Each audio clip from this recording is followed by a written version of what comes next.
John, these kinds of military options have been in existence for some time. It's a question of what the president wants to do. That's what our sources are telling us.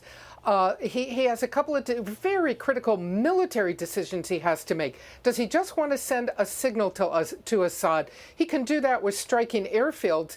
But look, chemical weapons by Assad are not just delivered by airplanes. He's got artillery, he's got rockets, he's got barrel bombs that come out of helicopters. Cratering 6 airfields will do nothing about that. If he wants to just send a signal, that is certainly an option. There are broader options. Do you want to go after all of that capability?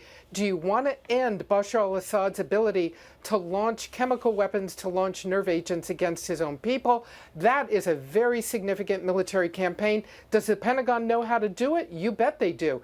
But that's going to be a real challenge. One of the decisions for the president in the coming hours as he tries to decide what to do is just that. The limited send a message or take a much stronger military action. And one of the key factors is the Russians. What I am being told is they want to be very careful about not striking any facilities where once they bomb, they might find that there are Russian military or security personnel inside a building that they don't know about. That would be a huge concern for the United States. So if this goes ahead, it might suggest limited action, but it also might suggest that it really won't be much more than just that. We do not know at this hour what the president is deciding, but we do know all of these issues are in front of him. We know that there are Tomahawk missiles in place.